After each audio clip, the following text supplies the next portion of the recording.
I'm Dominique Kennedy, and I tell stories about conversations. Welcome to the Word Equity Conversation Series.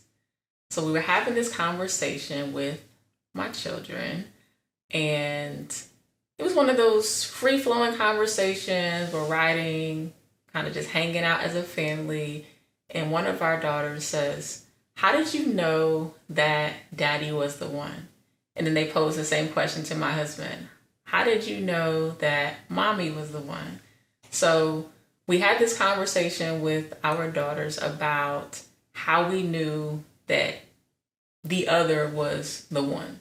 And I really try to be mindful about how I tell stories about relationships and how we tell stories about how things came to be, because I'm really mindful about both telling the story from the experience and what happened, but also giving them opportunity and room to still be curious, still ask questions, still be in a place where they can map out what happened, but still be open as to how their personal story will unfold. Not influencing too much, but also being open and clear and honest about what happened.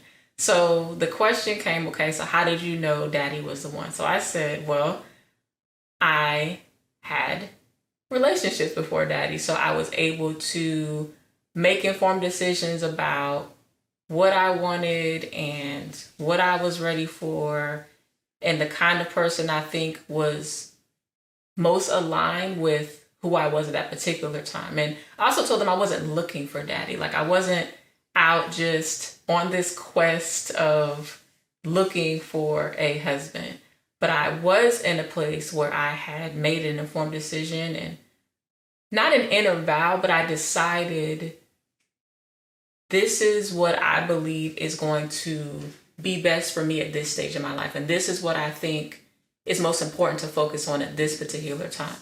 I had positioned myself to be in a place where I was open to what was divinely for me at this particular time. And having set my mind on that, having embraced not doing things in the way that I had always done it, or not doing things in a way that probably was more about what I wanted to do and how I wanted to do it versus what was best for me. And not being in that place where I was just like, I know what I'm doing and I made this decision and this is how I'm going to go about it. I'd really decided I am open. I am open to possibilities. I am open to what is most going to align with who I am and what is best for me at this particular stage in my life. So again, I was not looking, as I was telling the girls, I wasn't looking for daddy. I was in a place of evolving as a person. I was in a place of being open to what was divinely for me. And so, we talked about that. And so from my husband's perspective, he told the girls, he had prepared in a certain way. He had decided how he wanted to go about things in a certain way. And he was already taking actionable steps as to the way in which he honored women and the way in which he showed respect toward women, the way in which he did particular things that were supportive of women, So he was already in that place, and he let the girls know that there were just things that he was very mindful of. So when he and I met and there was just a certain way in which we interacted, there were things that he looked for. Not trying to do this checklist thing, but just more so this divine way of, okay, this is what I'm seeking. This would be nice to see. This would be helpful. And then after he petitioned for that divinely, there was something that I did apparently. So he told me this story later I knew this story, but he's telling the girls the story. And he would say, so I would pray about this certain thing, and then very soon after, mom would demonstrate this certain thing. I had not told her about it. I had not mentioned it to her. It was just something that she did. And it was just confirmation for whatever I had just lifted up in prayer. And then there was just these series of things that would happen. So he gave them examples of, okay, this is what I prayed for, and then this would happen. Or I prayed for that and that would happen. And so I gave them examples too. As we continued our courtship, I let them know that Dad and I were very open in our dialogue and conversation with one another. We were very honest about where we were in our lives.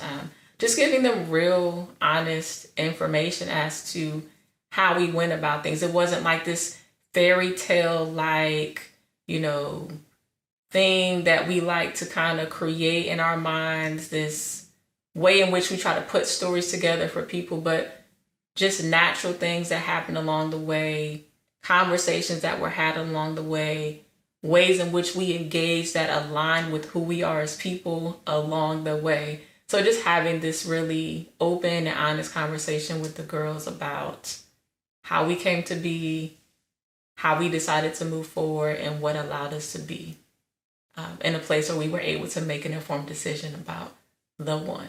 So it was a really delightful conversation.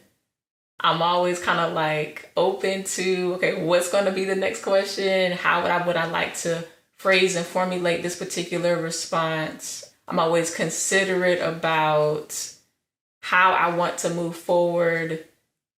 And I'm really mindful of like where they are developmentally, but not holding back information from them, because we try to make sure that we're aware as to what's important to share without withholding, but what's important to share based on where they are in their developmental stage. So just encouraging you all to keep that conversation going, be clear as to what you think is most meaningful to share at different times, but really being open to being transparent and vulnerable in those different opportunities and spaces.